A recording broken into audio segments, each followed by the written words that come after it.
Hi, this is Col and you're watching Colom. So bago lang na mag-usab ang name sa akong YouTube, para na malain sa mainstream nga may TV, review, and something else. And let me know what you think in the comment section below. Okay, and also don't forget to subscribe. Colom. Okay, thank you. Now without further ado, naanap punta karon para mag-review sa usa ka cellphone, an entry level budget smartphone coming from Samsung, and this is their A-line series. And here we are. Tara. Now we have Galaxy A13. That's coming from Samsung, their A series lineup. So, tara mag-review and mag-unboxing. Short review. Okay. Now, sa box, straight from the box, naatay ang katong yung paperworks and sulod ani katong papel. I don't know if it's warranty, but dili tanang tao mubasa ni, so ato ni padaplin. And then makita dayon nimo ang cellphone from Samsung, and ato kanay padaplin gamay. Then we have ang charging brick and the type C cable diri sa sulod. So mo ano ni siya, tanan nasa box. And lastly napaday the SIM ejector tool. Tara, klaro na.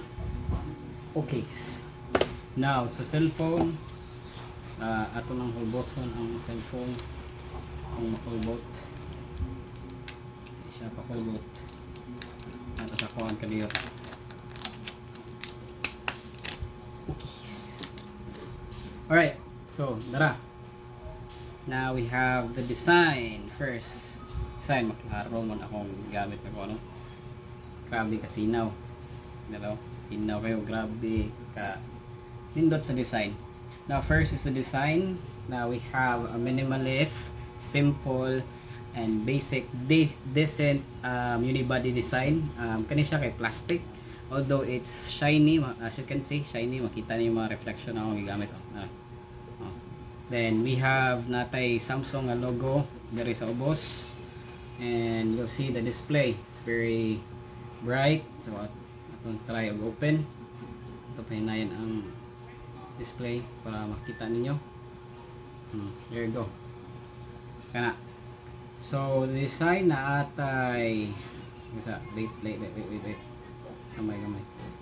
So naata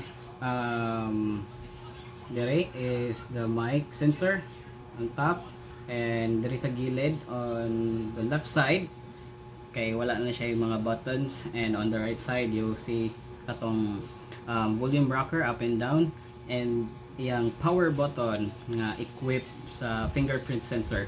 So wala na to siyang dire sa likod and or dire sa atubangan.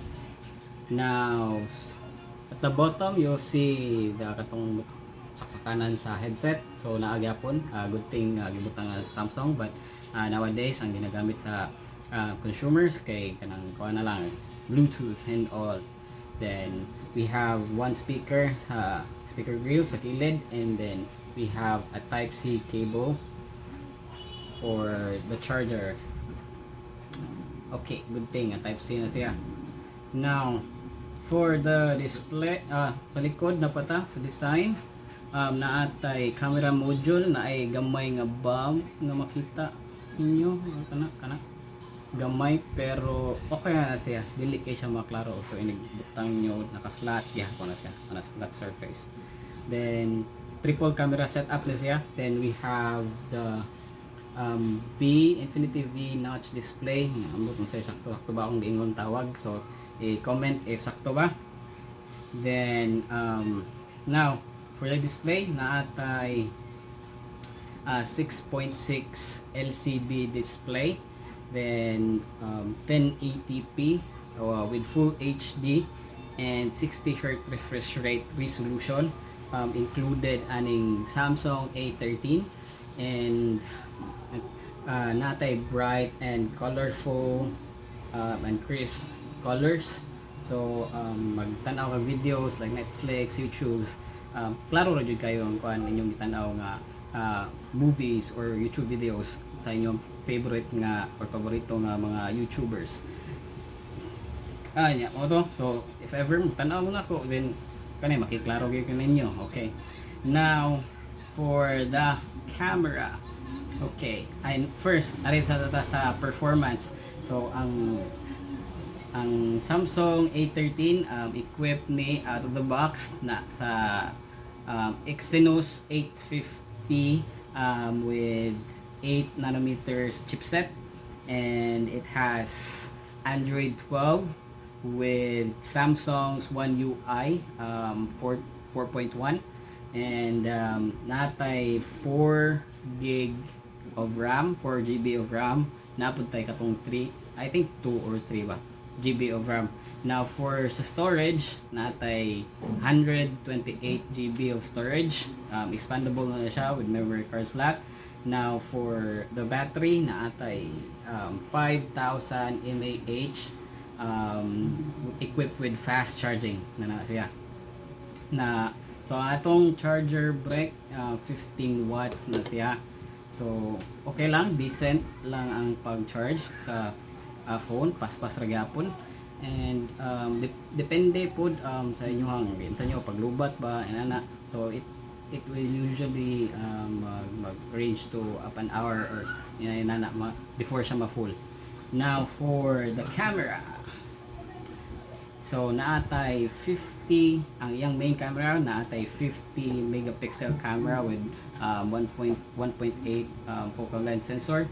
Now naatay iyang 5 megapixel for the ultra wide angle, which is very decent na aning nga camera, and that duha ka 2 megapixel camera setup for the depth sensor and sa iyang macro camera. Now sa atubangan, we'll see the selfie camera. Ato i-try selfie. Ano ba, kita ba kanina? Selfie. Kanay siya, nindot na kanay siya. Dara, klaro kayo na. Apay naghigda diha, ako manghod. Klaro kayo na. Then, ang 50. As you can see, pwede na ninyo sa inyong adlaw-adlaw nga paggamit. If manglaag mo, ato mo og kanang bar, klaro na jud kayo, very decent ang atong camera niya. Or kanang manglaag mo like outside sa gala-gala, mo adto og kanang mga pagkaunan, mo adto og kanang mga nice place like kanang makita ninyo overlooking. So very nice gini ang camera. Nindot gid kayo. And naay mga sample videos sa online, and you can check sa YouTube and also search sa Google. And very nice and decent ang atong camera nga giset sa Samsung ani. Now for selfie, however sa camera wala lang ni siya night mode. For the feature also sa kanang iyahang image stabilization, so medyo shaky siya when it comes to taking videos. Mag-shake siya, so dili kayo siya ingon ka stabilize ang pag-take of videos, and also sa atong front camera. Now my take ani nga phone kay this is good for like the basic users, not really good for gaming. It can play, pwede man for example sa Mobile Legends, pwede man siya, but natay mga heating issues nga mukuan kay plastic RAM ni siya, and also dili siya ina naka-performing when it comes to gaming. However, for daily usage, pwede na jud kayo like texting, emailing, watching YouTube, watching Netflix, pwede na kayo na. And also kanang taking selfies, taking videos, nindot na jud kani siya. And not just for the gamer nga tao, so dili ni pwede sa inyo, but you can give or sa palit para sa imong kanang panghatag ng sa milagaw, imong cousin, imong igsoon, pwede na kayo ni siya pa, especially nga for communication purpose and for daily usage.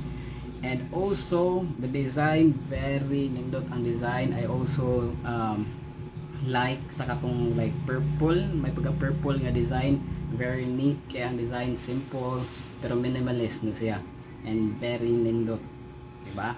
So the price sa kaning phone, it's 10,490 for the kani siya akong gikuan kay 4 GB nga RAM and 128 4128 siya. So it's only for 10,490 pesos na sa pagkakaroon as of taking this video. So let me know what you think sa kaning cellphone. Drop your comments and let me know kung unsa pa to i-review puhon. Then good thing nakahuwam ta ni nga phone para i-review. So we'll see kung unsa pa atong mahuwam nga cellphone para i-review sunod. And thank you for watching. This is Call from Colom. Alright, bye for now.